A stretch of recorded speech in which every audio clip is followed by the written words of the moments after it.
بسم اللہ الرحمن الرحیم۔ السلام علیکم ناظرین، انبیاء کرام علیہ السلام کے بعد انسانوں میں سب سے افضل شخصیت سیدنا صدیق اکبر رضی اللہ تعالی عنہ کی ہے، جنہیں نبی اکرم صلی اللہ علیہ وآلہ وسلم اپنا خلیل بنانا چاہتے تھے، جن کو قرآن پاک میں اللہ تعالیٰ نے سچائی کی تائید کرنے والا اور حق کو سچ کا پیکر و پرتو قرار دیا، جنہوں نے زمانہ جاہلیت میں بھی شراب و جوا اور ہمہ جہتی منکرات سے اجتناب کیا، جن کے بارے میں خلیفہ عادل سیدنا عمر فاروق رضی اللہ تعالی عنہ نے فرمایا کہ میں ان کے مقام و مرتبے تک کبھی نہیں پہنچ سکتا، اور جنہیں آپ صلی اللہ علیہ وآلہ وسلم نے مسلمانوں کی امامت سونپی، جنہیں جنت کے سبھی دروازوں سے داخل ہونے کی دعوت دیں گے، وہ جس نے اسلام اور نبی اکرم صلی اللہ علیہ وآلہ وسلم پر اس قدر احسان کیے کہ خود نبی اکرم صلی اللہ علیہ وآلہ وسلم کو ارشاد فرمانا پڑا کہ ان کے احسانات کا بدلہ خود اللہ تعالیٰ چکائیں گے۔ وہ جو صرف عشرہ مبشرہ میں ہی شامل نہیں، بلکہ نبی اکرم صلی اللہ علیہ وآلہ وسلم نے فرمایا کہ تم میرے حوض کوثر پر بھی رفیق ہوگے، جیسے سفر ہجرت میں میرے ساتھ تھے۔ ناظرین، آج کی اس ویڈیو میں ہم کوشش کریں گے کہ یار غار سیدنا صدیق اکبر رضی اللہ تعالی عنہ کی ولادت اور ان کی زندگی کے آغاز اور ان کے قبول اسلام کے بارے میں تفصیلاً آپ کو بتایا جائے، تو رسول اکرم صلی اللہ علیہ وآلہ وسلم کے یار غار، سسر اور جانثار صحابی سیدنا صدیق اکبر رضی اللہ تعالی عنہ کے بارے میں جاننے کے لیے اس ویڈیو کو آخر تک لازمی دیکھیے گا۔ تو آئیے ناظرین کرام، آغاز کرتے ہیں اپنی آج کی اس ویڈیو کا۔ سیدنا صدیق اکبر رضی اللہ تعالی عنہ کا نام و نسب عبداللہ بن عثمان بن عامر بن عمر بن کعب بن سعد بن تیم بن مرہ بن کعب بن لوی بن غالب بن فہر القرشی التیمی۔ آپ کا نسب رسول اکرم صلی اللہ علیہ وآلہ وسلم کے ساتھ چھٹی پشت میں مرہ بن کعب سے جا ملتا ہے۔ آپ کی کنیت ابو بکر ہے۔ یہ لفظ بکر سے مشتق ہے، جس کے معنی ہے نوجوان اونٹ۔ اس کی جمع ابکر ہے۔ عرب کے ہاں بچوں کو بکر کے نام سے موسوم کرنا مروج ہے۔ ایک بہت بڑے قبیلے کے جد اعلیٰ کا نام بھی بکر تھا۔ سیدنا صدیق اکبر رضی اللہ تعالی عنہ کے متعدد القابات ہیں جو ان کی عظمت اور رفت پر دلالت کرتے ہیں۔ عتیق یہ لقب آپ کو رسول اکرم صلی اللہ علیہ وآلہ وسلم نے عطا فرمایا۔ اس کی دلیل رسول اکرم صلی اللہ علیہ وآلہ وسلم کا یہ ارشاد ہے، اللہ تعالیٰ نے آپ کو جہنم کی آگ سے آزاد فرما دیا ہے۔ اسی مناسبت سے آپ کا لقب عتیق پڑ گیا۔ ایک اور روایت میں حضرت عائشہ صدیقہ رضی اللہ تعالی عنہ فرماتی ہیں کہ ایک دفعہ سیدنا صدیق اکبر رضی اللہ تعالی عنہ نبی اکرم صلی اللہ علیہ وآلہ وسلم کی خدمت میں حاضر ہوئے تو آپ صلی اللہ علیہ وآلہ وسلم نے فرمایا، اللہ تعالیٰ نے آپ کو جہنم کی آگ سے آزاد فرما دیا ہے۔ اسی دن سے آپ عتیق کے لقب سے مشہور ہو گئے۔ مورخین نے اس لقب کے متعدد اسباب بتائے ہیں کہ آپ کو یہ لقب حسن و جمال کی بدولت یا قدیم و خیر و خوبی کے مالک ہونے کی وجہ سے یا جہنم سے آزادی کے سبب دیا گیا۔ ایک قول یہ بھی ہے کہ سیدنا ابو بکر رضی اللہ تعالی عنہ کی والدہ کے ہاں کوئی اولاد زندہ نہ رہتی تھی۔ جب آپ کی ولادت ہوئی تو آپ کی والدہ نے قبلہ روح ہو کر دعا مانگی، اے اللہ اسے موت سے آزاد اور میرے لیے سلامت رکھ۔ لہٰذا آپ کی والدہ کے ان الفاظ کی وجہ سے آپ کا لقب عتیق پڑ گیا۔ ان سب اسباب کو آپ کے لقب عتیق کی بنیاد قرار دیا جا سکتا ہے، کیونکہ اس میں کوئی شک نہیں کہ سیدنا ابو بکر صدیق رضی اللہ تعالی عنہ حسن صورت اور حسن نسب کے پیکر، خیر و بھلائی میں سبقت لے جانے والے اور نبی اکرم صلی اللہ علیہ وآلہ وسلم کی بشارت کی بدولت جہنم کی آگ سے آزاد تھے۔ اسی طرح دوستو، صدیق لقب بھی آپ کو نبی اکرم صلی اللہ علیہ وآلہ وسلم نے ہی دیا، جیسا کہ سیدنا انس رضی اللہ تعالی عنہ کی روایت میں ہے کہ ایک دفعہ نبی اکرم صلی اللہ علیہ وآلہ وسلم سیدنا ابو بکر صدیق رضی اللہ تعالی عنہ، عمر رضی اللہ تعالی عنہ اور عثمان رضی اللہ تعالی عنہ کے ہمراہ احد پہاڑ پر چڑھے تو وہ حرکت کرنے لگا۔ رسول اکرم صلی اللہ علیہ وآلہ وسلم نے فرمایا، اے احد پرسکون ہو جا، تجھ پر اس وقت ایک نبی، ایک صدیق اور 2 شہید موجود ہیں۔ سیدنا ابو بکر رضی اللہ تعالی عنہ کو صدیق کا لقب نبی اکرم صلی اللہ علیہ وآلہ وسلم کی بکثرت تصدیق کی وجہ سے دیا گیا۔ سیدہ عائشہ رضی اللہ تعالی عنہا سے روایت ہے کہ رسول اکرم صلی اللہ علیہ وآلہ وسلم کو رات کے وقت مسجد اقصیٰ کی سیر کرائی گئی تو آپ صلی اللہ علیہ وآلہ وسلم نے صبح لوگوں سے یہ واقعہ بیان فرمایا۔ کچھ لوگ جو پہلے ایمان لا چکے تھے مرتد ہو گئے۔ بعض افراد نے سیدنا ابو بکر صدیق رضی اللہ تعالی عنہ سے کہا، اپنے ساتھی کی خبر لیجئے، اس کا خیال ہے کہ اسے رات ہی میں بیت المقدس کی سیر کرائی گئی ہے۔ ابو بکر صدیق رضی اللہ تعالی عنہ نے پوچھا، کیا واقعی آپ صلی اللہ علیہ وآلہ وسلم نے یہ فرمایا ہے؟ لوگوں نے کہا، ہاں واقعی آپ نے ایسا ہی فرمایا ہے۔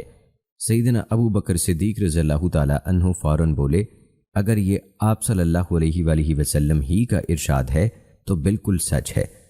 لوگوں نے کہا، کیا واقعی آپ اس بات کی تصدیق کرتے ہیں کہ وہ نبی صلی اللہ علیہ وآلہ وسلم رات کو بیت المقدس گئے اور صبح ہونے سے پہلے واپس آ گئے؟ سیدنا ابو بکر رضی اللہ تعالی عنہ نے کہا، مجھے اس بات کی تصدیق کرنے میں کوئی آر نہیں، بلکہ میں تو اس سے بھی آگے بڑھ کر یہ ایمان رکھتا ہوں کہ آپ کے پاس صبح و شام آسمان کی خبریں آتی ہیں۔ اسی شدت تصدیق کی بنا پر آپ کا لقب صدیق پڑ گیا۔ آپ کے لقب صدیق پر امت کا اجماع ہے، کیونکہ آپ رسول اللہ صلی اللہ علیہ وآلہ وسلم کی تصدیق میں سب سے سبقت لے گئے اور ہمیشہ پیکر صداقت رہے۔ شر و فساد اور جھوٹ کبھی آپ سے سرزد نہ ہوا، اسی لیے آپ صدیق جیسے عالی لقب سے نوازے گئے۔ شعراء نے بھی آپ کی مدح سرائی کی، چنانچہ ابو مہجن ثقفی کہتا ہے، آپ صدیق کے لقب سے مشہور ہو گئے، جبکہ آپ کے سوا ہر مہاجر کو اس کے اپنے نام ہی سے پکارا جاتا تھا۔ اللہ تعالیٰ اس بات پر شاہد ہے کہ آپ قبول اسلام میں سبقت لے گئے ہیں اور آپ بدر کے دن مشہور و معروف چھپر میں رسول اللہ صلی اللہ علیہ وآلہ وسلم کے ہم نشین تھے۔ اسماعی رحمہ اللہ لکھتے ہیں، میں دل کی گہرائیوں سے رسول اللہ صلی اللہ علیہ وآلہ وسلم اور ابو بکر صدیق رضی اللہ تعالی عنہ سے محبت کرتا ہوں۔ میں جانتا ہوں کہ میرا یہ عمل بالکل صحیح ہے، میں اس کے ذریعے سے روز محشر اللہ تعالیٰ سے حسن ثواب کی امید رکھتا ہوں۔ اس کے علاوہ دوستو، صاحب بھی آپ رضی اللہ تعالی عنہ کا لقب ہے۔ اللہ رب العزت نے قرآن مجید میں آپ کو یہ لقب دیا ہے۔ اللہ تعالیٰ کا ارشاد ہے، اگر تم اس نبی کی مدد نہیں کرو گے تو تحقیق اللہ نے اس کی اس وقت مدد کی تھی جب کافروں نے اس کو مکہ سے نکال دیا تھا۔ وہ دو میں دوسرا تھا، جبکہ وہ دونوں غار ثور میں تھے، جب وہ نبی اپنے ساتھی یعنی ابو بکر سے کہہ رہا تھا، غم نہ کرو، یقیناً اللہ ہمارے ساتھ ہے۔ پھر اللہ نے اس پر اپنی سکینت نازل کی اور ایسے لشکروں سے اس کی مدد کی جنہیں تم نے نہیں دیکھا، اور اس نے کافروں کی بات کو پست کر دیا، اور بات تو اللہ ہی کی بلند ہے، اور اللہ بہت زبردست اور خوب حکمت والا ہے۔ علماء کا اس بات پر اتفاق ہے کہ اس آیت میں صاحب سے مراد حضرت ابو بکر صدیق رضی اللہ تعالی عنہ ہیں۔ حضرت انس رضی اللہ تعالی عنہ سے روایت ہے کہ ہجرت کی رات حضرت ابو بکر صدیق رضی اللہ تعالی عنہ نے غار میں نبی اکرم صلی اللہ علیہ وآلہ وسلم سے کہا، اے اللہ کے رسول، اگر ان مشرکین میں سے کسی نے اپنے پاؤں کی جانب نگاہ دوڑائی تو وہ ہمیں بآسانی دیکھ لے گا۔ نبی اکرم صلی اللہ علیہ وآلہ وسلم نے فرمایا، اے ابو بکر، ایسے دو افراد کے بارے میں تمہارا کیا خیال ہے جن کا تیسرا اللہ ہے؟ حافظ ابن حجر رحمہ اللہ لکھتے ہیں، حضرت ابو بکر رضی اللہ تعالی عنہ کے عظیم فضائل و مناقب میں اللہ تعالیٰ نے آیات نازل فرمائی ہیں۔ بہت سی احادیث اس بات پر شاہد ہیں کہ غار میں حضرت ابو بکر صدیق رضی اللہ تعالی عنہ نبی اکرم صلی اللہ علیہ وآلہ وسلم کے ساتھ تھے، اور اس فضیلت میں آپ کا کوئی ہمسر نہیں۔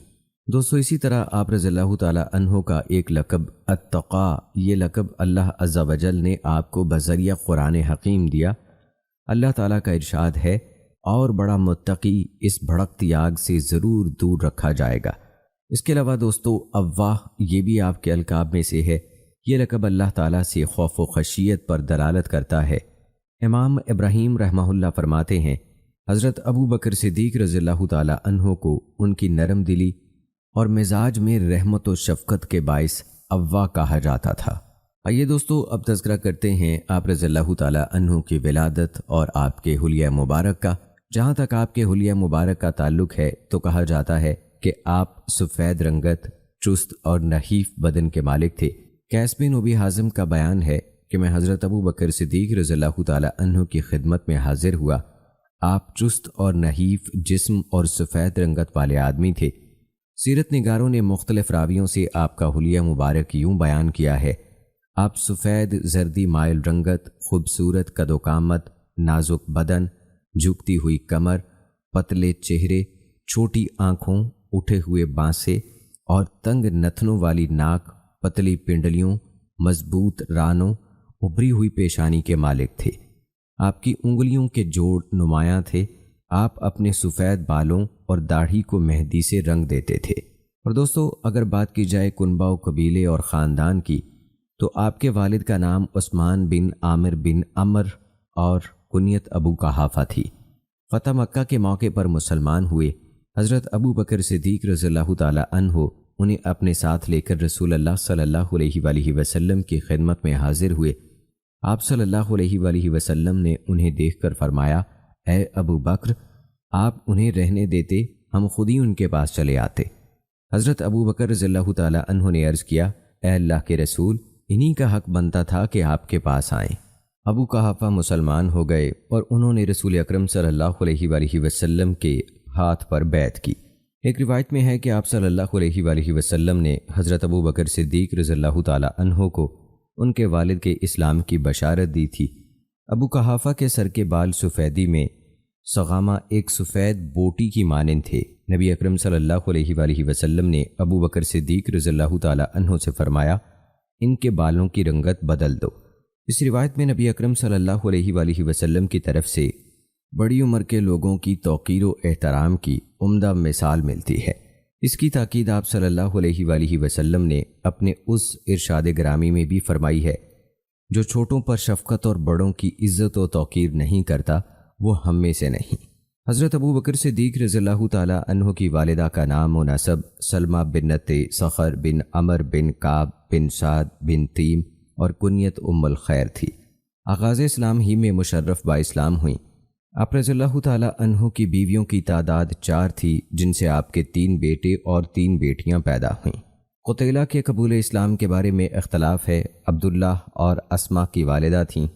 حضرت ابو بکر صدیق رضی اللہ تعالی عنہ نے انہیں عہد جاہلیت میں ہی طلاق دے دی تھی۔ ایک دفعہ یہ چند تحائف لے کر، جن میں گھی اور پنیر بھی تھا، اپنی بیٹی اسما کے پاس مدینہ آئیں۔ حضرت اسما رضی اللہ تعالی عنہ نے یہ تحائف قبول نہ کیے اور انہیں گھر میں داخل ہونے سے بھی منع کر دیا، اور حضرت عائشہ رضی اللہ تعالی عنہ کے پاس پیغام بھیجا کہ وہ نبی اکرم صلی اللہ علیہ وآلہ وسلم سے اس کے متعلق استفسار کریں۔ آپ صلی اللہ علیہ وآلہ وسلم نے جواب دیا: اسے اپنی والدہ کو گھر میں داخل ہونے کی اجازت دینی چاہیے اور تحائف بھی قبول کرنے چاہیے۔ اس موقع پر اللہ تعالیٰ نے قرآن پاک کی ایک آیت نازل فرمائی، جس کا ترجمہ ہے: اللہ تمہیں ان لوگوں کی بابت نہیں روکتا جو تم سے دین پر نہیں لڑے، اور انہوں نے تمہیں تمہارے گھروں سے نہیں نکالا کہ تم ان سے بھلائی کرو اور ان سے انصاف کرو۔ بے شک اللہ انصاف کرنے والوں کو پسند کرتا ہے۔ یعنی اللہ تعالیٰ تمہیں ان کفار کے ساتھ نیکی اور احسان کرنے سے منع نہیں فرماتا جنہوں نے تم سے مصالحت اختیار کیے رکھی، تم سے تمہارے دین کے بارے میں کوئی تعرض نہیں کیا اور تمہیں تمہارے گھروں سے بے دخل نہیں کیا، جیسے کہ عورتیں اور ضعفاء ہیں۔ ان کے ساتھ صلہ رحمی، مہمان نوازی اور حق ہمسائیگی جیسے تعلقات روا رکھنا جائز ہیں، اور اس میں بھی کوئی رکاوٹ نہیں کہ ان کے ساتھ تمام معاملات میں عدل و انصاف برتا جائے۔ ان معاملات میں ادائے حقوق، وفائے عہد، ادائے امانت اور لین دین میں ایمانداری جیسے معاملات شامل ہیں۔ بے شک اللہ تعالیٰ عدل کرنے والوں کو پسند کرتا ہے اور ظالموں کو ناپسند کرتا ہے اور انہیں سزا سے دوچار کرے گا۔ حضرت ابو بکر صدیق رضی اللہ تعالی عنہ کی دوسری بیوی تھیں ام رومان بنت عامر بن عویمر رضی اللہ تعالی عنہ۔ ام رومان کا تعلق بنی کنانہ بن خزیمہ سے تھا۔ مکہ میں ان کا شوہر حارث انتقال کر گیا تو حضرت ابو بکر صدیق رضی اللہ تعالی عنہ نے ان سے شادی کر لی۔ آپ آغاز اسلام ہی میں مسلمان ہو گئی تھیں اور مدینہ کی طرف ہجرت بھی کی۔ آپ سیدنا عبد الرحمن اور سیدہ عائشہ رضی اللہ تعالی عنہ کی والدہ تھیں۔ 6 ہجری میں مدینہ میں فوت ہوئیں۔ حضرت ابو بکر صدیق رضی اللہ تعالی عنہ کی تیسری بیوی تھیں اسما بنت امیس بن معبد بن حارث رضی اللہ تعالی عنہ۔ اسما بنت امیس رضی اللہ تعالی عنہ کی کنیت ام عبداللہ تھی۔ اسلام کی ابتدائی ایام میں نبی اکرم صلی اللہ علیہ وآلہ وسلم کے دار ارقم جانے سے پہلے ہی آپ مشرف با اسلام ہوئیں۔ اولین مہاجرین میں سے ہیں۔ آپ نے اپنے شوہر جعفر بن ابی طالب رضی اللہ تعالی عنہ کے ساتھ حبشہ کی طرف ہجرت کی، پھر انہی کے ساتھ ہجرت مدینہ بھی کی۔ حضرت جعفر رضی اللہ تعالی عنہ غزوہ مؤتہ میں شہید ہو گئے تو حضرت ابو بکر صدیق رضی اللہ تعالی عنہ نے ان سے شادی کر لی۔ ان سے حضرت ابو بکر رضی اللہ تعالی عنہ کا بیٹا محمد پیدا ہوا۔ حضرت اسما رضی اللہ تعالی عنہا حدیث کی راویہ ہیں۔ صحابہ کرام رضوان اللہ مجمعین میں سے حضرت عمر، ابو موسیٰ، عبداللہ بن عباس اور ان کی بیوی ام فضل رضی اللہ تعالی عنہا نے آپ سے حدیث روایت کی ہے۔ آپ سسرالی اعتبار سے سب سے معزز تھیں۔ آپ کے سسرالی رشتہ داروں میں رسول اللہ صلی اللہ علیہ وآلہ وسلم، سیدنا حمزہ اور حضرت عباس رضی اللہ تعالی عنہ شامل تھے، کیونکہ یہ سب آپ کے سابقہ خاوند سیدنا جعفر بن ابی طالب رضی اللہ تعالی عنہ کے قریبی تھے۔ حضرت ابو بکر صدیق رضی اللہ تعالی عنہ کی چوتھی بیوی حبیبہ بنت خارجہ بن زید بن ابی ظہیر الانصاریہ الخزرجیہ رضی اللہ تعالی عنہا ہیں۔ حضرت ابو بکر صدیق رضی اللہ تعالی عنہ نے حبیبہ بنت خارجہ کے ساتھ مقام سخ پر قیام کیا۔ حضرت ابو بکر رضی اللہ تعالی عنہ کی وفات کے بعد ان سے آپ کی بیٹی ام کلثوم پیدا ہوئی۔ اور دوستو، سیدنا ابو بکر صدیق رضی اللہ تعالی عنہ کی اولاد کے حوالے سے اگر بات کی جائے تو ان کی اولاد میں 3 بیٹے اور 3 بیٹیاں ہیں۔ سب سے پہلے عبد الرحمن بن ابی بکر رضی اللہ تعالی عنہ۔ عبد الرحمن حضرت ابو بکر رضی اللہ تعالی عنہ کے سب سے بڑے بیٹے تھے۔ صلح حدیبیہ کے موقع پر مشرف با اسلام ہوئے اور ایک اچھے مسلمان ثابت ہوئے۔ آپ شجاعت و بہادری میں معروف تھے۔ اسلام لانے کے بعد کئی مواقع پر آپ نے بہترین کردار ادا کیا۔ اس کے بعد حضرت عبداللہ بن ابی بکر رضی اللہ تعالی عنہ۔ ہجرت مدینہ کے معاملے میں حضرت عبداللہ کا کردار ناقابل فراموش ہے۔ دن کے وقت اہل مکہ کے درمیان رہ کر ان کی باتیں سنتے اور رات کے اندھیرے میں چپکے سے غار ثور پہنچ کر نبی اکرم صلی اللہ علیہ وآلہ وسلم اور اپنے والد محترم حضرت ابو بکر صدیق رضی اللہ تعالی عنہ کو حالات کی رفتار سے خبردار رکھتے۔ غزوہ طائف میں انہیں ایک تیر لگا جس کا زخم تا دیر باقی رہا، حتیٰ کہ اسی کے نتیجے میں حضرت ابو بکر صدیق رضی اللہ تعالی عنہ کی خلافت کے دوران مدینہ میں شہید ہوئے۔ اس کے بعد محمد بن ابی بکر رضی اللہ تعالی عنہ۔ محمد بن ابی بکر رضی اللہ تعالی عنہ سیدہ اسما بنت امیس رضی اللہ تعالی عنہ کے بیٹے ہیں۔ حجۃ الوداع کے سال پیدا ہوئے۔ قریش کے نامور نوجوان میں شمار ہوتا تھا۔ حضرت علی رضی اللہ تعالی عنہ کی گود میں پرورش پائی۔ سیدنا علی رضی اللہ تعالی عنہ نے اپنے عہد خلافت میں انہیں والی مصر بنایا اور وہیں شہید ہوئے۔ پھر حضرت ابو بکر صدیق رضی اللہ تعالی عنہ کی پہلی بیٹی اور بڑی بیٹی حضرت اسما بنت ابی بکر رضی اللہ تعالی عنہا۔ اسما بنت ابی بکر سیدہ عائشہ رضی اللہ تعالی عنہا سے بڑی تھیں۔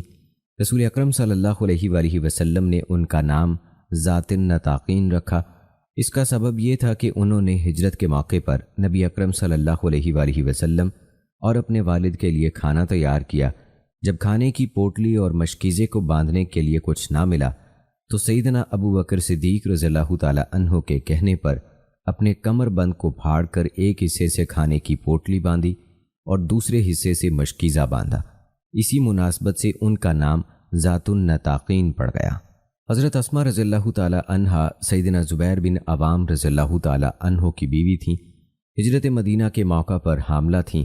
اسی حمل کے نتیجے میں حضرت عبداللہ بن زبیر رضی اللہ تعالی عنہ پیدا ہوئے، جو ہجرت کے بعد اسلام کے سب سے پہلے فرزند تھے۔ حضرت اسما رضی اللہ تعالی عنہا 100 سال کی عمر کو پہنچی۔ اس کے باوجود عقل سلیم کی مالک رہیں اور دانت بھی صحیح سلامت رہے۔ حضرت اسما رضی اللہ تعالی عنہا نے رسول اکرم صلی اللہ علیہ وآلہ وسلم سے 56 احادیث روایت کی ہیں۔ آپ کے بیٹوں عبداللہ بن زبیر اور عروہ بن زبیر رضی اللہ تعالی عنہ کے علاوہ حضرت عبداللہ بن عباس اور عبداللہ بن ابی ملکہ رضی اللہ تعالی عنہ نے آپ سے احادیث کو روایت کیا۔ آپ انتہائی سخی اور جود و کرم جیسی اعلیٰ صفات کی حامل خاتون تھیں۔ آپ نے مکہ میں 73 ہجری میں وفات پائی۔ پھر دوستو آئیے اب ذکر کرتے ہیں حضرت ابو بکر صدیق رضی اللہ تعالی عنہ کی دوسری بیٹی ام المومنین سیدہ عائشہ صدیقہ رضی اللہ تعالی عنہا کا۔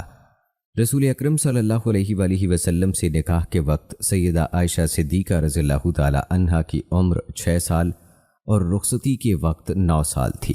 صحابیات میں سب سے بڑھ کر علم و فضل کی مالک تھیں۔ رسول اکرم صلی اللہ علیہ وآلہ وسلم نے ان کی کنیت ام عبداللہ رکھی۔ ان سے آپ صلی اللہ علیہ وآلہ وسلم کی محبت مثالی تھی۔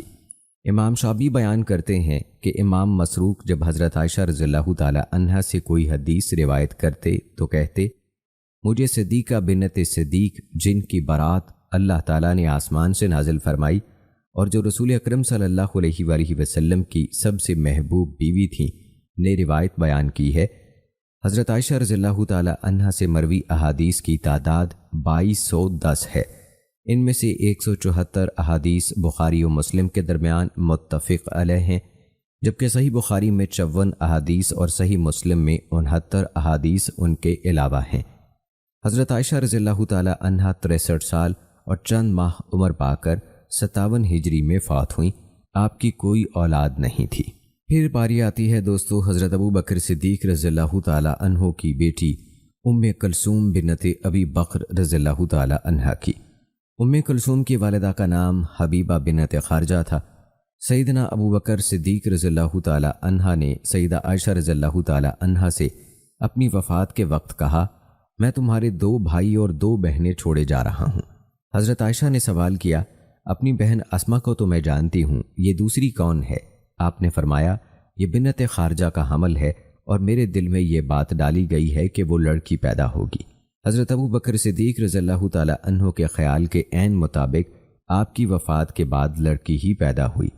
ام کلثوم سے حضرت طلحہ بن عبید اللہ رضی اللہ تعالی عنہ نے شادی کی۔ وہ معرکہ جمل کے دوران شہید ہو گئے۔ آپ کی عدت کے دوران حضرت عائشہ رضی اللہ تعالی عنہا آپ کو مکہ مکرمہ لے گئیں اور آپ کو حج کرایا۔ حضرت ابو بکر صدیق رضی اللہ تعالی عنہ کے مبارک خاندان کا یہ مختصر سا تذکرہ تھا دوستو، جسے اللہ تعالیٰ نے نعمت اسلام سے نوازا۔ علماء نے لکھا ہے کہ حضرت ابو بکر صدیق رضی اللہ تعالی عنہ کے گھرانے کے علاوہ کسی بھی خاندان کے نسل در نسل 4 اشخاص ایسے نہیں ہیں جنہیں رسول اکرم صلی اللہ علیہ وآلہ وسلم کی صحبت کا شرف حاصل ہوا ہو۔ صرف حضرت ابو بکر صدیق رضی اللہ تعالی عنہ ہی کے مبارک خاندان میں شرف صحابیت کی یہ درخشاں مثال موجود ہے۔ عبداللہ بن زبیر رضی اللہ تعالی عنہ، آپ کی والدہ اسما کے والد ابو بکر اور حضرت ابو بکر کے والد ابو قحافہ، یہ سب شرف صحابیت کے رتبے پر فائز تھے۔ اللہ تعالیٰ سب سے راضی ہو جائے۔ اسی طرح محمد اور ان کے والد عبد الرحمن بن ابی بکر بن ابی قحافہ رضی اللہ تعالی عنہم بھی شرف صحابیت حاصل ہے۔ اسی طرح سیدنا ابو بکر صدیق رضی اللہ تعالی عنہ کے علاوہ کسی اور صحابی کو یہ شرف حاصل نہیں کہ اس کے والد، والدہ اور اولاد سب مسلمان ہو اور انہیں رسول اکرم صلی اللہ علیہ وآلہ وسلم کے صحابی ہونے کا شرف حاصل ہو۔ یہ یگانہ شرف صرف آپ ہی کے حصے میں آیا۔ آپ کا باعظمت خاندان انتہائی مخلص صاحب ایمان خاندان تھا، جس میں کوئی منافق نہ تھا، کیونکہ ایمان اور نفاق دونوں کے الگ الگ ٹھکانے ہیں۔ مہاجرین میں سیدنا ابو بکر صدیق رضی اللہ تعالی عنہ اور انصار میں بنو نجار کا گھرانہ ایمان کا سرچشمہ تھا۔ دوستو آئیے اب تذکرہ کرتے ہیں جاہلیت میں صدیق اکبر رضی اللہ تعالی عنہ کے مقام و مرتبے اور ان کے اخلاق و کردار کا۔ عہد جاہلیت میں حضرت ابو بکر صدیق رضی اللہ تعالی عنہ کا شمار قریش کے معزز اور سرکردہ لوگوں میں ہوتا تھا۔ قریش کے متعدد قبیلوں کے منتخب افراد انتہائی شرف و اعزاز کے مالک تھے، جن میں ایک حضرت ابو بکر رضی اللہ تعالی عنہ بھی تھے۔ ان 10 عظمت و رفت کے حامل افراد کا تذکرہ کچھ اس طرح ہے۔ بنو ہاشم میں حضرت عباس بن عبد المطلب عظیم شخصیت تھے۔ وہ حجاج کرام کے لیے پانی کا انتظام کرتے تھے۔ عہد اسلام میں بھی آپ یہ خدمت انجام دیتے رہے۔ بنو امیہ میں ابو سفیان بن حرب سرکردہ تھے۔ ان کے پاس قریش کا علم اور جھنڈا تھا۔ جب قریش کا کسی پر اتفاق نہ ہو پاتا تو وہ ابو سفیان ہی کو اپنا سردار مانتے تھے۔ بنو نوفل میں حارث بن عامر معزز ترین فرد تھے۔ قریش کے جمع شدہ مال میں سے پریشان حال مسافروں اور پردیسیوں کی مدد کرتے تھے۔ بنو اسد میں عثمان بن طلحہ بن زمع بن اسود ایک اہم مشیر کی حیثیت رکھتے تھے۔ قریش اس وقت تک کسی معاملے پر اتفاق نہ کرتے جب تک اس معاملے کو عثمان بن طلحہ کے آگے پیش نہ کرتے۔ اگر وہ موافقت کرتے تو قریش اس کام کو کر گزرتے، ورنہ عثمان ان کے لیے کوئی متبادل معاملہ یا رائے اختیار کرتے اور باقی سب لوگ اس کی تکمیل میں ان کے دستے بازو بن جاتے تھے۔ بنو مخزوم کے سیدنا خالد بن ولید رضی اللہ تعالی عنہ سپاہ سالار سمجھے جاتے تھے۔ ان کے پاس لشکر کشی کے لیے مال و اسباب جمع کیا جاتا تھا۔ میدان کارزار میں آپ قریش کے نمائندے گھوڑے پر سوار ہوتے تھے۔ بنو عدی میں حضرت عمر بن خطاب رضی اللہ تعالی عنہ سرکردہ شخصیت تھے۔ آپ زمانہ جاہلیت میں سفیر کے منصب پر فائز رہے۔ بنو جمح کے صفوان بن امیہ تیروں سے قسمت کا حال بتاتے تھے۔ بنو سہم کے حارث بن قیس فرمان روائی کے منصب پر فائز تھے۔ علاوہ ازیں ان کے پاس معبودان باطلہ اور بتوں کے نذرانے جمع کرائے جاتے تھے۔ بنو تیم میں حضرت ابو بکر رضی اللہ تعالی عنہ عظیم ترین شخصیت تھے۔ دیت اور جرمانوں کی رقوم ادا کرنے کے سلسلے میں آپ ہی پر اعتماد کیا جاتا تھا۔ آپ اگر کسی کے ذمہ داری اٹھا لیتے تو قریش اس کا پاس کرتے اور جس پر دیت اور جرمانے وغیرہ کا بھار ہوتا آپ کے کہنے پر اس کے ساتھ خوب تعاون کرتے، حتیٰ کہ وہ ادائے واجبات سے عہدہ برا ہو جاتا۔ اس معاملے میں حضرت ابو بکر صدیق رضی اللہ تعالی عنہ کے علاوہ کسی اور پر اعتماد نہیں کیا جاتا تھا۔ زمانہ جاہلیت میں آپ کو بڑا اعزاز اور امتیاز حاصل تھا۔ آپ قریش کے ممتاز سرداروں میں شمار کیے جاتے تھے۔ اس کی وجہ یہ تھی کہ آپ ہر مصیبت زدہ شخص کے کام آتے تھے۔ مکہ بھر میں آپ سے زیادہ کوئی مہمان نواز نہیں تھا۔ اور دوستو آئیے اب تذکرہ کرتے ہیں حضرت ابو بکر صدیق رضی اللہ تعالی عنہ کی ذاتی صفات اور علم انساب کا۔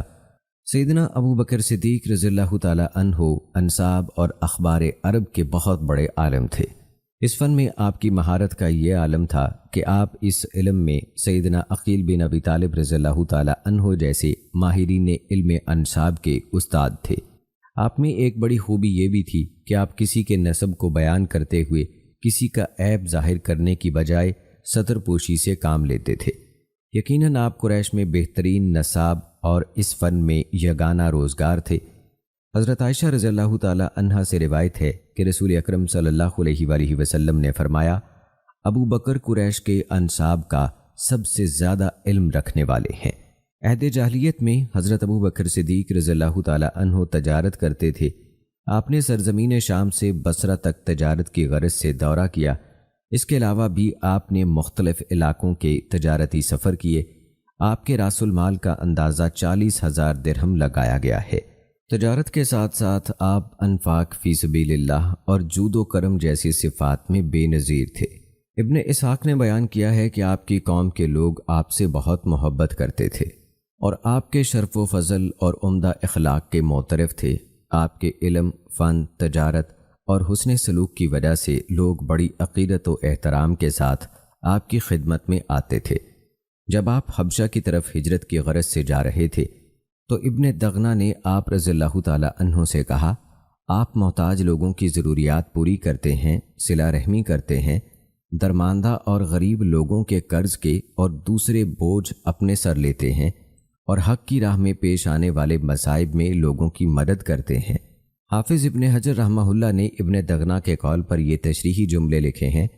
یہ بات حضرت ابو بکر رضی اللہ تعالی عنہ کی عظیم فضائل و مناقب میں سے ہے کہ خطے کے سردار ابن دغنہ نے جب آپ کے مکہ میں قیام کے دوران آپ کی معروف خوبیوں کا تذکرہ کیا تو بینہ وہی صفات بیان کی جو حضرت خدیجہ رضی اللہ تعالی عنہا نے نبی اکرم صلی اللہ علیہ وآلہ وسلم کی بعثت کے موقع پر آپ صلی اللہ علیہ وآلہ وسلم سے بیان کی تھیں۔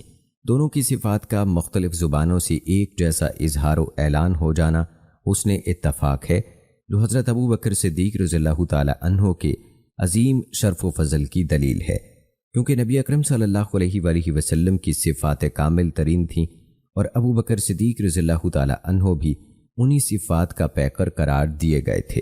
حضرت ابو بکر صدیق رضی اللہ تعالی عنہ عہد جاہلیت میں بھی پاکیزہ سیرت کے حامل تھے، حتیٰ کہ آپ نے اسلام سے پہلے ہی اپنے اوپر شراب کو حرام قرار دے دیا تھا۔ حضرت عائشہ رضی اللہ تعالی عنہ بیان فرماتی ہیں کہ حضرت ابو بکر صدیق رضی اللہ تعالی عنہ نے شراب کو اپنے اوپر حرام قرار دیا۔ عہد جاہلیت اور اسلام دونوں میں آپ کبھی شراب کے قریب بھی نہ پھٹکے۔ اس کا سبب یہ تھا کہ ایک دفعہ آپ ایک شرابی کے پاس سے گزرے جو نشے کے غلبے کی وجہ سے گندگی کو ٹٹول ٹٹول کر اپنے منہ کے قریب لاتا اور پھر بدبو کی وجہ سے اس سے منہ پھیر لیتا۔ ابو بکر صدیق رضی اللہ تعالی عنہ نے یہ دیکھ کر کہا کہ اسے معلوم ہی نہیں کہ وہ بدبو آنے کے باوجود کیا کر رہا ہے، لہٰذا انہوں نے اپنے آپ پر شراب کو حرام کر لیا۔ حضرت عائشہ رضی اللہ تعالی عنہ کی ایک اور روایت میں ہے کہ ابو بکر رضی اللہ تعالی عنہ اور عثمان رضی اللہ تعالی عنہ نے جاہلیت میں بھی شراب سے پرہیز کیا۔ حضرت ابو بکر صدیق رضی اللہ تعالی عنہ سے کسی نے سوال کیا کہ کیا آپ نے کبھی جاہلیت میں شراب پی؟ آپ نے جواب دیا، اللہ کی پناہ۔ پوچھا گیا کہ ایسا کیوں؟ آپ نے جواب دیا، میں اپنی عزت اور اخلاق کو پراگندہ ہونے سے بچاتا تھا۔ جو انسان شراب پیتا ہے اس کی عزت اور اخلاق ضائع ہو جاتا ہے۔ یہ بات رسول اکرم صلی اللہ علیہ وآلہ وسلم کو پہنچی تو آپ صلی اللہ علیہ وآلہ وسلم نے فرمایا، ابو بکر نے سچ کہا ہے، ابو بکر نے سچ کہا ہے۔ حضرت ابو بکر صدیق رضی اللہ تعالی عنہ نے کبھی کسی بت کو سجدہ نہ کیا۔ ایک دفعہ صحابہ کرام رضوان اللہ مجمعین کی ایک مجلس میں آپ نے فرمایا، میں نے کبھی بتوں کو سجدہ نہیں کیا۔ جب میں سن بلاغت کو پہنچا تو میرے والد ابو قحافہ نے میرا ہاتھ پکڑا اور مجھے بت قدے میں لے گئے اور کہا، یہ عظمت اور رفت کے مالک تمہارے معبود ہیں۔ پھر وہ مجھے وہیں اکیلے چھوڑ کر چلے گئے۔ میں نے ایک بت کے قریب ہو کر کہا، میں بھوکا ہوں، مجھے کھانا دو، مجھے ستر پوشی کے لیے کپڑا دو۔ اس نے کوئی جواب نہیں دیا۔ پھر میں نے اسے ایک پتھر مارا جس سے وہ منہ کے بل گرا۔ اس طرح حضرت ابو بکر صدیق رضی اللہ تعالی عنہ کو ان کی روشن عقل، سلیم الفطرت اور عمدہ اخلاق نے جہلاء والے ان تمام افعال سے بچائے رکھا جو عزت و کرامت اور اخلاق و کردار کو پراگندہ کرتے ہیں اور عقل سلیم اور انسانی فطرت کے منافی ہیں۔ یقیناً ایسے لوگ ہی تبلیغی و دعوتی تحریکوں کا ہر اول دستہ بنتے ہیں اور رسول اکرم صلی اللہ علیہ وآلہ وسلم کے بعد امت کے افضل ترین فرد ہونے کا اعزاز پاتے ہیں۔ نبی اکرم صلی اللہ علیہ وآلہ وسلم کا ارشاد گرامی ہے، جو جاہلیت میں خیر و خوبی کے مالک تھے وہی اسلام میں بھی خیر و بھلائی کے پیکر ہیں، بشرط یہ کہ وہ دین کا فہم حاصل کریں۔ استاد رفیق العظیم نے حضرت ابو بکر صدیق رضی اللہ تعالی عنہ کی جاہلی زندگی پر یوں تعلیق لگائی ہے، وہ شخصیت جس نے بتوں کے درمیان پرورش پائی جبکہ رہنمائی کے لیے کسی دین یا شرع کا وجود نہ تھا، ان کے شرف و فضل اور اخلاق و کردار کی عظمت کا یہ عالم ہے، انہی کا یہ مقام ہے کہ وہ دل کی گہرائیوں سے قبول اسلام میں سبقت لے گئے اور وقت کے طاغوتوں کا سر نیچا کر کے اللہ کے اس سچے دین کی دعوت کے لیے راستہ ہموار کیا جس نے اپنے ماننے والوں اور ہدایت یافتہ لوگوں کے دلوں سے گندگی دھو ڈالی۔ حضرت ابو بکر صدیق رضی اللہ تعالی عنہ کی عظمت کے کیا کہنے۔ آپ جاہلیت میں بھی عظمت اور رفت کے مینار اور اخلاق و کردار کی بہترین خوبیوں کے مالک تھے۔ آپ کے عمدہ کردار اور پاکیزہ اخلاق کی گواہی سے اہل مکہ رطب اللسان تھے۔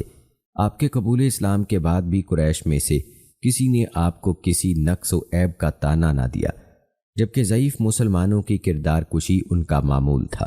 ان کے نزدیک ابو بکر صدیق رضی اللہ تعالی عنہ میں صرف یہی عیب تھا کہ وہ اللہ تعالیٰ اور اس کے رسول صلی اللہ علیہ وآلہ وسلم پر ایمان رکھتے تھے۔ حضرت ابو بکر صدیق رضی اللہ تعالی عنہ تلاش حق میں سرگرداں رہتے تھے۔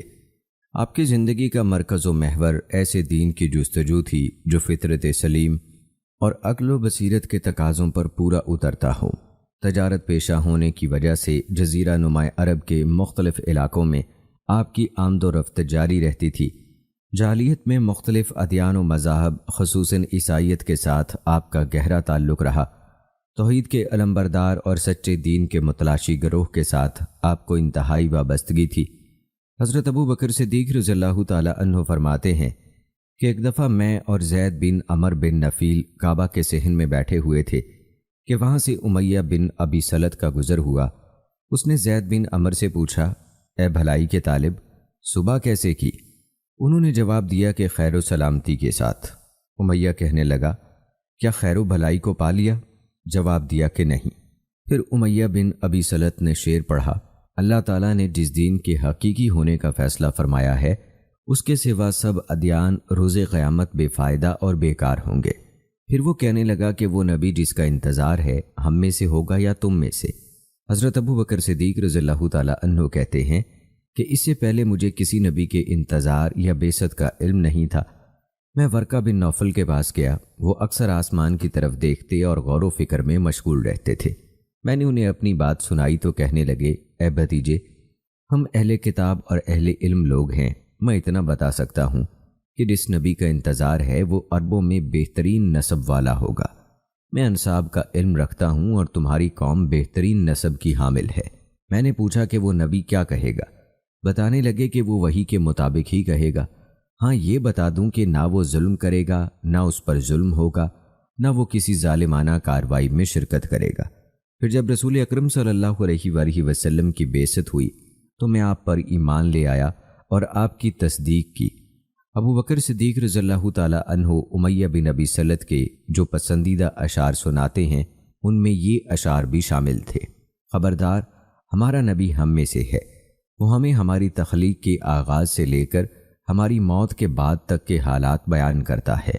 بلا شبہ میں اس ذات کی پناہ میں آتا ہوں جس کے لیے حاجی حج کرتے ہیں اور دین الہی کے ارکان بلند کرتے ہیں۔ حضرت ابو بکر صدیق رضی اللہ تعالیٰ عنہ نے تلاش حق اور انتظار بعثت رسول کی اس گھڑی میں روشن عقل و بصیرت، گہری فکر و نظر اور انتہائی ذہانت و فطانت کا مظاہرہ کیا۔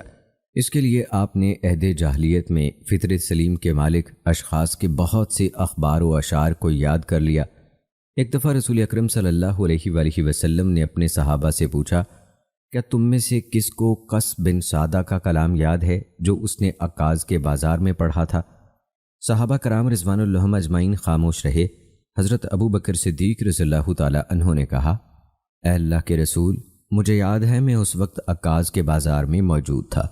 اپنے گندمی اونٹ پر سوار ہو کر قص بن سعدہ نے کہا تھا، اے لوگو، میری باتیں غور سے سنو اور انہیں یاد رکھو تاکہ تم ان سے مستفید ہو سکو۔ ہر ذی روح کو موت آئے گی اور جو مر گیا وہ گزر گیا۔ جس چیز کو آنا ہے وہ آ کر رہے گی۔ تخلیق آسمان میں ایک عظیم الشان نشانی ہے اور زمین میں عبرتیں موجود ہیں۔ تمہارے لیے زمین کو بصورت بچھونا بچھایا گیا اور آسمان کو چھت کی طرح بلند کیا گیا ہے۔ ستارے جھلملا رہے ہیں، سمندروں کا پانی ہرگز گہرائی میں نہیں جائے گا۔ رات تاریک ہے، آسمانوں میں برج موجود ہیں۔ قص اس بات پر قسم اٹھاتا ہے کہ اللہ کا ایک دین ہے جو اسے تمہارے اس دین سے زیادہ پسندیدہ ہے جس پر تم اب ہو۔ کیا وجہ ہے کہ لوگ کوچ کر جاتے ہیں اور واپس نہیں آتے؟ کیا وہ وہیں پڑاؤ پر راضی ہو گئے ہیں یا سب کچھ چھوڑ چھاڑ کر سو گئے ہیں؟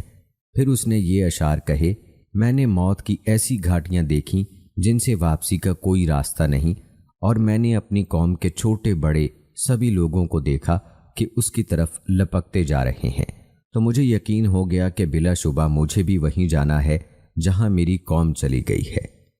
دوستو، قریش کی ساری قوم تجارت کا پیشہ کرتی تھی اور اس کا ہر فرد اس شغل میں مصروف تھا۔ چنانچہ حضرت ابو بکر صدیق رضی اللہ تعالی عنہ بھی جوان ہو کر کپڑے کی تجارت شروع کر دی، جس میں آپ کو غیر معمولی فروغ حاصل ہوا اور آپ کا شمار بہت جلد مکہ کے نہایت کامیاب تاجروں میں ہونے لگا۔ تجارت میں آپ کی کامیابی میں آپ کی جاذب شخصیت اور بے نظیر اخلاق کو خاصا دخل تھا، بلکہ حضرت ابو بکر صدیق رضی اللہ تعالی عنہ نے بہت سے لوگوں کو اللہ پاک کے حکم سے مسلمان کیا، جن میں عشرہ مبشرہ میں سے 5 آدمی عثمان بن عفان، زبیر بن عوام، طلحہ بن عبید، سعد بن ابی وقاص اور عبد الرحمن بن عوف رضی اللہ تعالی عنہم اجمعین آپ کی رہنمائی اور ترغیب سے دولت اسلام سے سرفراز ہوئے۔ جب صرف ابتدائی 1.5 سال میں 150 لوگ ہی مسلمان تھے تو وہ سب ارکم بن ابی ارکم کے گھر اللہ کی عبادت کرتے تھے۔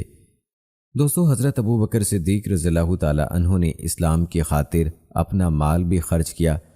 جبکہ مکہ کے کچھ غلاموں نے اسلام قبول کیا تو ان کے آقاؤں نے ان پر مظالم کی حد کر دی، تو حضرت ابو بکر صدیق رضی اللہ تعالی عنہ نے 35,000 درہم خرچ کر کے ان سب کو آزاد کروایا۔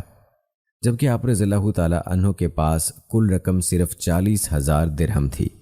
ابو قحافہ رضی اللہ تعالیٰ عنہ نے اپنے فرزند کو غریب لونڈیوں اور غلاموں کی آزادی پر بے تحاشا دولت خرچ کرتے دیکھا تو انہوں نے اپنے بیٹے ابو بکر رضی اللہ تعالیٰ عنہ کو کہا، بیٹا ایسے کمزور لوگوں کو آزاد کرانے کا کیا فائدہ؟ اگر تم چست اور تنومند غلاموں کو آزاد کراتے تو وہ تمہارے احسان مند رہتے اور مشکل وقت میں تمہارے کام آتے۔ حضرت ابو بکر صدیق رضی اللہ تعالیٰ عنہ نے جواب دیا، ابا جان، میں کسی دنیاوی فائدے کے لیے ان کو آزاد نہیں کراتا، میں تو اس کا وہ اجر چاہتا ہوں جو اللہ کے پاس ہے۔ دوستو، حضرت ابو بکر صدیق رضی اللہ تعالیٰ عنہ نبی اکرم صلی اللہ علیہ وآلہ وسلم پر اپنی جان قربان کرتے تھے۔ اپنی جان سے بھی زیادہ نبی اکرم صلی اللہ علیہ وآلہ وسلم کی پرواہ کرتے تھے۔ ایک دفعہ کفار نے کعبہ میں آپ صلی اللہ علیہ وآلہ وسلم کو گھیر لیا تو پتہ چلنے پر حضرت ابو بکر رضی اللہ تعالیٰ عنہ فوری وہاں پہنچے اور نبی اکرم صلی اللہ علیہ وآلہ وسلم کو بحفاظت وہاں سے روانہ کیا تو کفار نے اس کی وجہ سے حضرت ابو بکر صدیق رضی اللہ تعالیٰ عنہ کو اتنا مارا کہ آپ رضی اللہ تعالیٰ عنہ کے جسم سے خون بہنا شروع ہو گیا اور حضرت ابو بکر رضی اللہ تعالیٰ عنہ بے ہوش ہو گئے تو ایک کافر آپ رضی اللہ تعالیٰ عنہ کو گھر تک چھوڑ آیا تو جب دن کے آخری پہر آپ کو کچھ افاقہ ہوا اور زبان کھولی، پہلا جملہ جو آپ کی زبان سے نکلا وہ یہ تھا، رسول اکرم صلی اللہ علیہ وآلہ وسلم کا کیا ہوا، وہ کیسے ہیں؟ والدہ نے جواب دیا کہ مجھے نہیں پتا، کیونکہ آپ کی ماں آپ کے پاس بیٹھی تھی۔ وہ بیٹے سے اصرار کرتی رہی کہ کھانا کھا لو، لیکن آپ اپنی ماں سے صرف یہی پوچھتے رہے، رسول اکرم صلی اللہ علیہ وآلہ وسلم کا کیا ہوا، وہ کیسے ہیں؟ ماں نے جواب دیا، بیٹے، اللہ کی قسم، مجھے تیرے ساتھی کے بارے میں کوئی علم نہیں، وہ کس حال میں ہے اور ابھی کہاں ہیں؟ سیدنا ابو بکر صدیق رضی اللہ تعالیٰ عنہ نے اپنی ماں سے کہا، ام جمیل فاطمہ بنت خطاب کے پاس جاؤ اور اس سے رسول اللہ صلی اللہ علیہ وآلہ وسلم کے بارے میں دریافت کرو کہ وہ کہاں ہیں اور کس حال میں ہیں۔ بیٹے کی فرمائش پوری کرنے کے لیے ماں کھڑی ہوئی اور ام جمیل کے پاس پہنچ کر کہا، میرا بیٹا ابو بکر تم سے محمد بن عبداللہ کے بارے میں پوچھ رہا ہے کہ وہ کہاں ہیں اور کس حال میں ہیں۔ ام جمیل نے جواب دیا، نہ تو مجھے ابو بکر کے بارے میں کچھ معلوم ہے اور نہ ہی محمد بن عبداللہ کے بارے میں، ہاں اگر تم چاہو تو میں تمہارے بیٹے کو دیکھنے چلوں؟ ام الخیر نے کہا، ہاں چلو۔ ام جمیل جب آپ کے پاس پہنچی تو آپ کی حالت شدت مرض سے ناگفتہ بے تھی۔ وہ ابو بکر صدیق رضی اللہ تعالیٰ عنہ کے قریب ہوئی اور زور سے کہنے لگی، فسق و کفر میں ڈوبی ہوئی آپ کی قوم نے آپ کو تکلیف دی ہے، مجھے اللہ تعالیٰ سے امید ہے کہ وہ ضرور ان ظالموں سے انتقام لے گا۔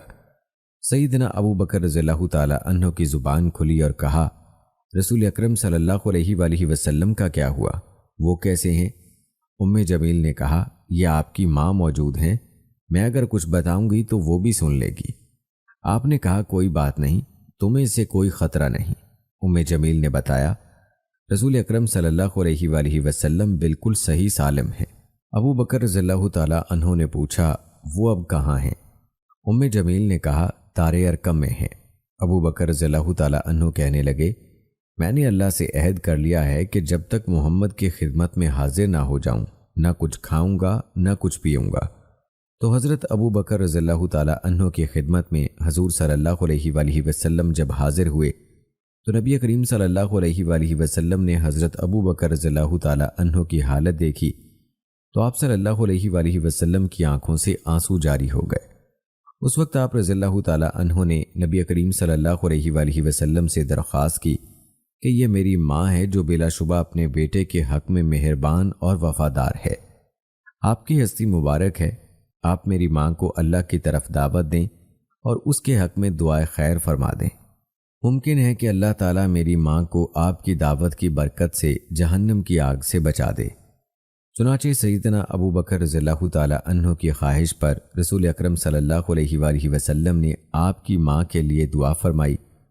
اللہ تعالیٰ نے اپنے نبی کی دعا کو شرف قبولیت بخشا اور سیدنا ابو بکر رضی اللہ تعالیٰ عنہ کی ماں مسلمان ہو گئی۔ دوستو، اس طرح جب آپ صلی اللہ علیہ وآلہ وسلم نے مسلمانوں پر کفار کے مظالم سے تنگ آ کر حبشہ ہجرت کا حکم دیا تو بھی حضرت ابو بکر صدیق رضی اللہ تعالی عنہ نے لبیک کہا۔ تو دوستو، جب حضرت ابو بکر صدیق رضی اللہ تعالی عنہ ہجرت فرماتے ہوئے مکہ سے باہر نکلے، وہاں ایک مشرک قبیلے کا سردار ربیہ، جو کہ آپ رضی اللہ تعالی عنہ کی بہت تکریم کرتا تھا، وہ آپ رضی اللہ تعالی عنہ کو مکہ واپس لایا اور کفار سے کہا کہ حضرت ابو بکر صدیق رضی اللہ تعالی عنہ کو اپنی پناہ میں لیتا ہوں۔ کفار نے ربیہ کی بات مان لی اور اسے کہا کہ ابو بکر کو اس کی تاکید کر دینا کہ اپنے رب کی عبادت اپنے گھر ہی میں کر لیا کریں، وہاں جس طرح چاہیں نماز پڑھیں اور قرآن کی تلاوت کریں، لیکن ہمیں ان چیزوں کی وجہ سے کوئی ایذا نہ دیں اور نہ اس کا اظہار کریں، کیونکہ ہمیں اس کا ڈر ہے کہ کہیں ہمارے بچے اور ہماری عورتیں فتنے میں نہ پڑ جائیں۔ قبیلے کے سردار ربیہ نے یہ باتیں جب حضرت ابو بکر صدیق رضی اللہ تعالی عنہ کو سنائیں تو آپ اپنے رب کی عبادت گھر کے اندر ہی کرنے لگے، نہ نماز میں کسی قسم کا اظہار کرتے اور نہ اپنے گھر کے سوا کسی دوسری جگہ تلاوت کرتے۔ ابو بکر رضی اللہ تعالی عنہ بڑے ہی رونے والے تھے، جب قرآن پڑھنے لگتے تو آنسوؤں پر قابو نہ رہتا، بس پھر کیا تھا، مشرکین کے بچوں اور ان کی عورتوں کا مجمع لگنے لگا، سب حیرت اور تعجب کی نگاہوں سے انہیں دیکھتے۔ اس صورتحال سے اکابر مشرکین قریش گھبرائے اور سب نے ربیہ کو بلا بھیجا۔ تب ان سب نے کہا کہ ہم نے تو ابو بکر کو اس لیے امان دی تھی کہ وہ اپنے رب کی عبادت گھر کے اندر ہی کریں گے، لیکن اب ہمیں ڈر اپنی اولاد اور عورتوں کا ہے کہ کہیں وہ فتنے میں نہ پڑ جائیں، اس لیے اب تم ان کے پاس جاؤ، ان سے کہو کہ وہ تمہاری امان تمہیں واپس کر دیں، کیونکہ ہمیں یہ بات پسند نہیں کہ تمہاری امان کو ہم توڑ دیں۔ تو ربیہ حضرت ابو بکر صدیق رضی اللہ تعالی عنہ کے پاس آیا تو حضرت ابو بکر صدیق رضی اللہ تعالی عنہ نے فرمایا کہ میں تمہاری امان تمہیں واپس کرتا ہوں، میں تو بس اپنے اللہ کی امان سے خوش ہوں۔ رسول کریم صلی اللہ علیہ وآلہ وسلم ان دنوں مکہ ہی میں موجود تھے۔ اس کے بعد نبی کریم صلی اللہ علیہ وآلہ وسلم کو مدینہ ہجرت کا حکم ملا، کیونکہ وہاں بہت سے لوگ مسلمان ہو چکے تھے اور وہ آپ صلی اللہ علیہ وآلہ وسلم کی میزبانی کرنا چاہتے تھے۔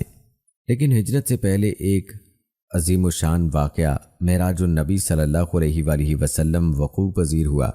دوستو، جب نبی کریم صلی اللہ علیہ وآلہ وسلم رات کو معراج پر گئے اور اگلی صبح مکہ کے لوگوں کو معراج کے متعلق بتایا تو انہوں نے نبی اکرم صلی اللہ علیہ وآلہ وسلم کا مذاق اڑایا اور حضرت ابو بکر صدیق رضی اللہ تعالی عنہ کے پاس گئے اور تصدیق چاہی تو آپ رضی اللہ تعالی عنہ نے کہا، اگر محمد صلی اللہ علیہ وآلہ وسلم کہہ رہے ہیں تو یہ یقینی طور پر سچ ہے۔ اس گواہی پر آپ رضی اللہ تعالی عنہ کو صدیق کا لقب ملا۔ دوستو، حضرت ابو بکر صدیق رضی اللہ تعالی عنہ خلیفہ بننے کے بعد خدمت خلق میں سب سے آگے رہے۔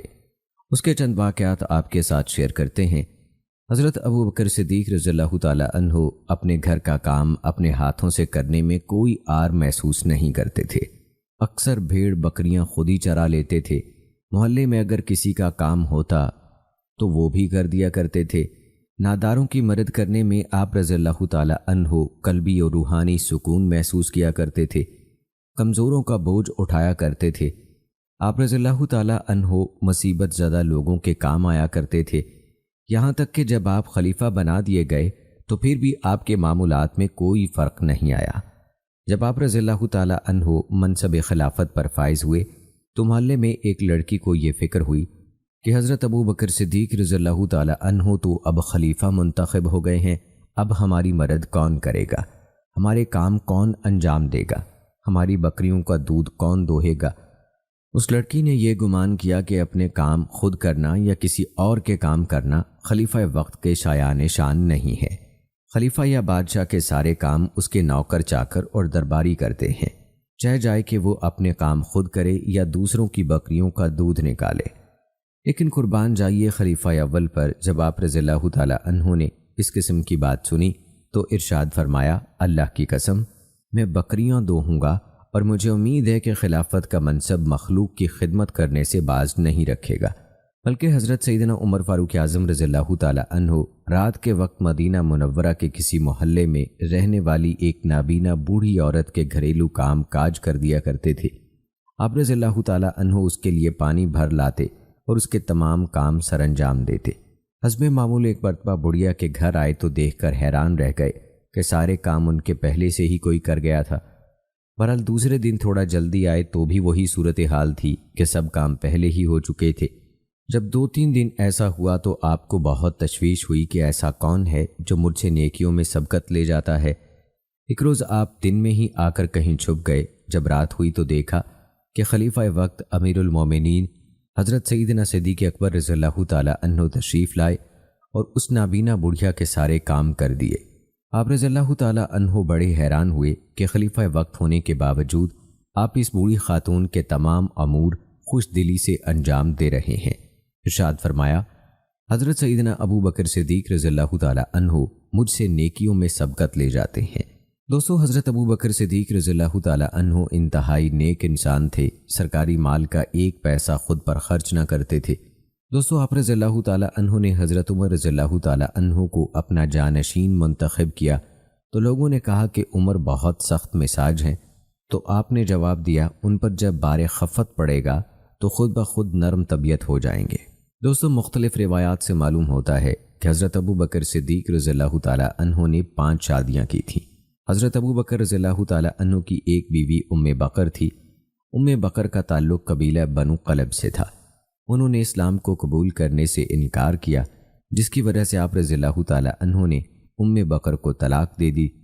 قتیلہ بنی عبد العزہ جو حضرت عبداللہ رضی اللہ تعالی عنہ بن ابو بکر رضی اللہ تعالی عنہ اور حضرت اسماء رضی اللہ تعالی عنہا بنت ابو بکر رضی اللہ تعالی عنہا کی والدہ تھیں، انہوں نے بھی اسلام قبول کرنے سے انکار کر دیا تھا، جس کی وجہ سے حضرت ابو بکر صدیق رضی اللہ تعالی عنہ نے انہیں طلاق دے دی تھی۔ آپ کی بیوی ام رومان رضی اللہ تعالی عنہا جلیل القدر صحابیات میں سے ہیں۔ حضرت عائشہ رضی اللہ تعالی عنہا اور حضرت عبد الرحمن رضی اللہ تعالی عنہ آپ کے بطن سے پیدا ہوئے۔ جب حضرت ابو بکر صدیق رضی اللہ تعالی عنہ نے اسلام قبول کیا تو حضرت ام رومان رضی اللہ تعالی عنہا بھی اسلام لے آئیں۔ حضرت عائشہ صدیقہ رضی اللہ تعالی عنہا کی شادی نبی کریم صلی اللہ علیہ وآلہ وسلم سے ہوئی۔ حضرت اسماء بنت امیس رضی اللہ تعالی عنہا کا پہلا نکاح حضرت جعفر طیار رضی اللہ تعالی عنہ سے ہوا۔ ان کی شہادت کے بعد حضرت اسماء رضی اللہ تعالی عنہا نے حضرت ابو بکر صدیق رضی اللہ تعالی عنہ سے نکاح کر لیا۔ اسماء بنت امیس رضی اللہ تعالی عنہا سے محمد بن ابو بکر پیدا ہوئے۔ حضرت ابو بکر صدیق رضی اللہ تعالی عنہ کے وصال کے بعد حضرت اسماء بنت امیس رضی اللہ تعالی عنہ نے حضرت علی رضی اللہ تعالی عنہ سے نکاح کیا تھا۔ حبیبہ بنت خارجہ ایک انصار کی بیٹی تھیں۔ ان کے بطن سے حضرت ابو بکر صدیق رضی اللہ تعالی عنہ کی سب سے چھوٹی بیٹی ام کلثوم پیدا ہوئیں۔ ام کلثوم صحابیہ نہیں ہیں کیونکہ یہ حضرت ابو بکر صدیق رضی اللہ تعالی عنہ کے بھی وصال کے بعد پیدا ہوئی تھیں، بلکہ حضرت سیدنا عروہ بن زبیر رضی اللہ تعالی عنہ سے یہ روایت ہے کہ امیر المومنین حضرت ابو بکر صدیق رضی اللہ تعالی عنہ نے اپنے مرض الوفات میں اپنی صاحبزادی ام المومنین حضرت عائشہ صدیقہ رضی اللہ تعالی عنہا کو وصیت کرتے ہوئے ارشاد فرمایا تھا کہ میری پیاری بیٹی، آج تک میرے پاس جو میرا مال تھا وہ آج وارثوں کا مال ہو چکا ہے، اور میری اولاد میں تمہارے دونوں بھائی عبد الرحمن و محمد اور تمہاری دونوں بہنیں ہیں، لہٰذا تم لوگ میرے مال کو قرآن مجید کے حکم کے مطابق تقسیم کر کے اپنا اپنا حصہ لینا۔ یہ سن کر حضرت سیدہ عائشہ صدیقہ رضی اللہ تعالی عنہا نے عرض کیا کہ ابا جان، میری تو ایک ہی بہن بی بی اسماء ہے، یہ میری دوسری بہن کون ہے؟ آپ رضی اللہ تعالی عنہا نے فرمایا کہ میری زوجہ بنت خارجہ جو حاملہ ہے، اس کے پیٹ سے ایک لڑکی ہے، وہ تمہاری دوسری بہن ہے۔ حضرت سیدنا ابو بکر صدیق رضی اللہ تعالی عنہ نے آپ صلی اللہ علیہ وآلہ وسلم کی حیات طیبہ سے لے کر اپنی وفات تک کبھی بھی اہل بیت کی خدمت میں کوئی کمی نہ آنے دی۔ آپ رضی اللہ تعالی عنہ کی اہل بیت سے یہ خصوصی محبت آپ کی اولاد میں بھی منتقل ہوتی رہی، اور آپ نے اہل بیت سے ایک مضبوط رشتہ داری قائم فرمائی۔ حضرت سیدنا ابو بکر صدیق رضی اللہ تعالی عنہ نے اپنی لاڈلی شہزادی حضرت سیدہ عائشہ صدیقہ رضی اللہ تعالی عنہا کا نکاح 8 بعثت نبوی شوال المکرم میں اپنے محبوب آقا صلی اللہ علیہ وآلہ وسلم سے کیا۔ آپ صلی اللہ علیہ وآلہ وسلم کی زوجہ محترمہ ام المومنین حضرت سیدہ میمونہ بنت حارث رضی اللہ تعالی عنہا اور سیدنا ابو بکر صدیق رضی اللہ تعالی عنہ کی زوجہ محترمہ حضرت سیدہ اسماء بنت امیس رضی اللہ تعالی عنہا، یہ دونوں والدہ کی طرف سے بہنیں تھیں۔ ان کی والدہ محترمہ کا نام ہند بنت عوف ہے اور انہیں خولہ بنت عوف بھی کہا جاتا ہے۔ یوں اس مبارک رشتے سے آپ صلی اللہ علیہ وآلہ وسلم اور حضرت سیدنا ابو بکر صدیق رضی اللہ تعالی عنہ ہم زلف ہوئے۔ حضرت سیدنا ابو بکر صدیق رضی اللہ تعالی عنہ کے نواسے یعنی حضرت اسماء بنت ابی بکر کے بیٹے حضرت سیدنا عبداللہ بن زبیر رضی اللہ تعالی عنہ رسول اللہ صلی اللہ علیہ وآلہ وسلم کے بھتیجے بھی ہیں، کیونکہ آپ صلی اللہ علیہ وآلہ وسلم کی پھوپھی اور حضرت سیدنا عبداللہ بن زبیر رضی اللہ تعالی عنہ کی دادی یعنی حضرت سیدنا زبیر بن عوام رضی اللہ تعالی عنہ کی والدہ حضرت صفیہ رضی اللہ تعالی عنہا ہیں۔ دوستو، اہل بیت پر حضرت ابو بکر صدیق رضی اللہ تعالی عنہ بہت شفقت فرماتے تھے، بلکہ ایک بار حضرت ابو بکر صدیق رضی اللہ تعالی عنہ نماز عصر پڑھ کر باہر نکلے اور حضرت سیدنا علی المرتضیٰ رضی اللہ تعالی عنہ بھی آپ کے ساتھ تھے۔ آپ رضی اللہ تعالی عنہ حضرت سیدنا حسن رضی اللہ تعالی عنہ کے پاس سے گزرے جو اس وقت بچوں کے ساتھ کھیل رہے تھے۔ آپ رضی اللہ تعالی عنہ نے نہایت ہی شفقت سے انہیں اٹھا کر اپنی گردن پر بٹھا لیا اور فرمایا، مجھے میرے والد کی قسم تو میرے محبوب صلی اللہ علیہ وآلہ وسلم سے مشابہ ہے، اپنے والد حضرت علی المرتضیٰ رضی اللہ تعالی عنہ سے مشابہ نہیں۔ یہ سن کر حضرت سیدنا علی رضی اللہ تعالی عنہ مسکرانے لگ گئے۔ دوستو، حضرت ابو بکر صدیق رضی اللہ تعالی عنہ نبی اکرم صلی اللہ علیہ وآلہ وسلم سے بہت محبت کرتے تھے اور نبی کریم صلی اللہ علیہ وآلہ وسلم بھی آپ رضی اللہ تعالی عنہ سے بہت محبت کرتے تھے۔ آپ صلی اللہ علیہ وآلہ وسلم نے ایک دفعہ تمام صحابہ کرام کی موجودگی میں فرمایا کہ مجھے مردوں میں ابو بکر سے سب سے زیادہ محبت ہے۔ اسی طرح تمام اصحاب بھی حضرت ابو بکر صدیق رضی اللہ تعالی عنہ سے بہت محبت کرتے تھے۔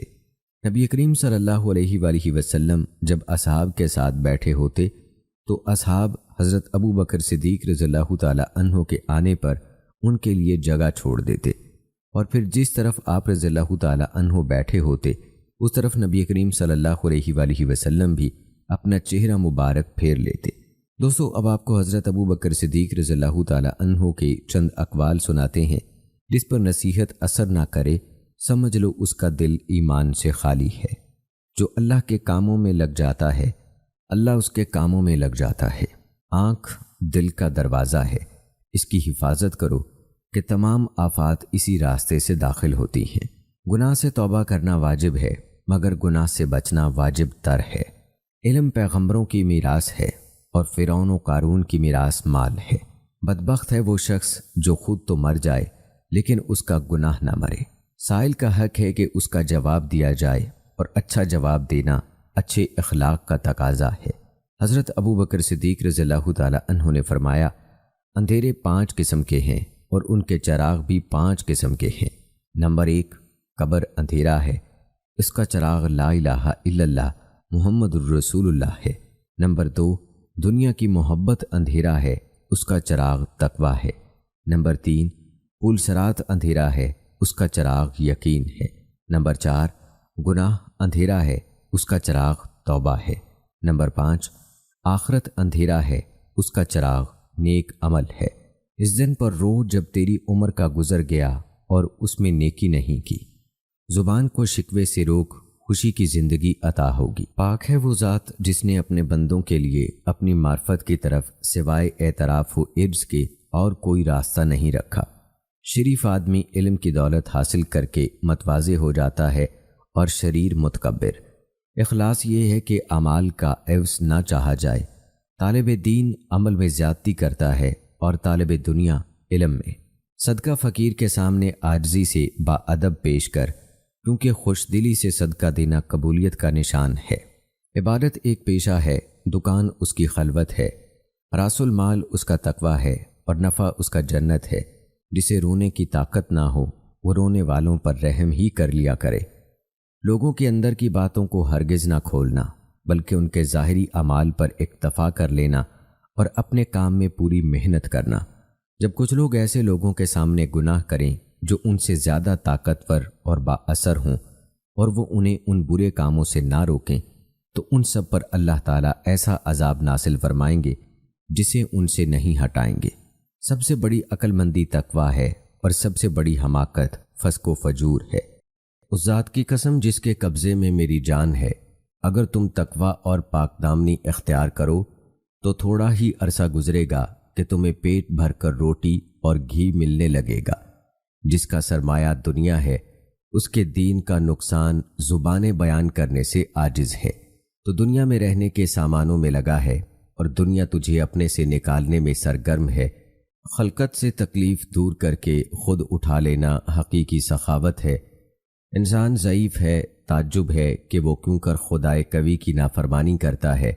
لوگوں کو حق سے پہچانو، حق کو لوگوں سے نہیں۔ عقل مند کی پہچان کم گوئی ہے۔ پاکدامنی فقیری کی زینت ہے، شکر نعمت کی زینت ہے، خشوع و خضوع نماز کی زینت ہے، صبر بلا کی زینت ہے، عاجزی طالب علم کی زینت ہے، کثرت و گریہ صفت خوف کی زینت ہے، اور احسان نہ جتانا احسان کی زینت ہے۔ جسے یہ پسند ہو کہ اسے اللہ تعالیٰ قیامت میں نار جہنم سے محفوظ رکھے، اسے مسلمان پر رحم کرنا ضروری ہے۔ ہم نے بزرگی کو تقویٰ میں، مالداری کو یقین میں، اور عزت کو تواضع میں پایا۔ صبر میں کوئی مصیبت نہیں اور رونے دھونے میں سوائے نقصان کے کچھ فائدہ نہیں۔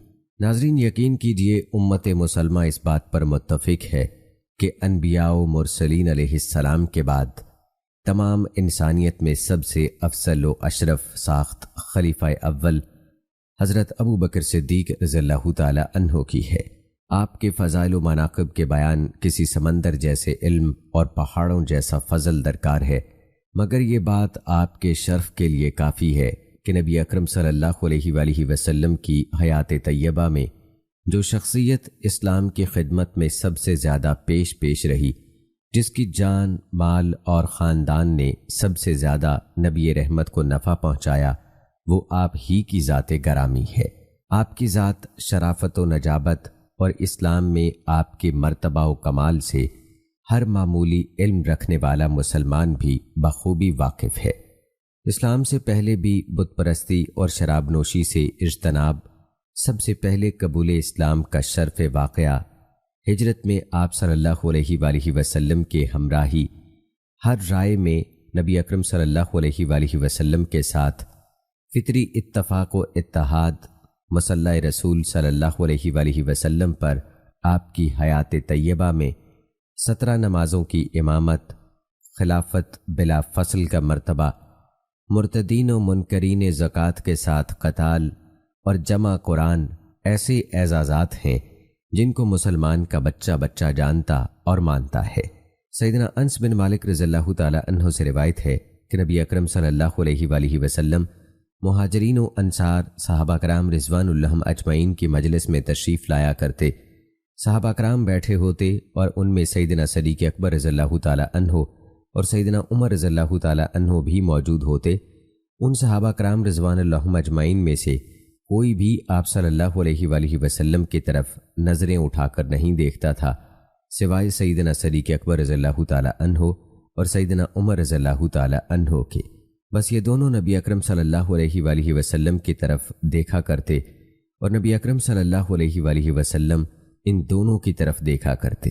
وہ دونوں آپ صلی اللہ علیہ وآلہ وسلم کی طرف دیکھ کر مسکراتے تھے اور آپ صلی اللہ علیہ وآلہ وسلم ان دونوں کی طرف دیکھ کر تبسم فرمایا کرتے تھے۔ ناظرین کرام، یہ تھی سیدنا صدیق اکبر رضی اللہ تعالی عنہ کی دین اسلام سے پہلے کی زندگی کے کچھ حالات و واقعات اور کچھ ان کے قبول اسلام کے بعد کے واقعات۔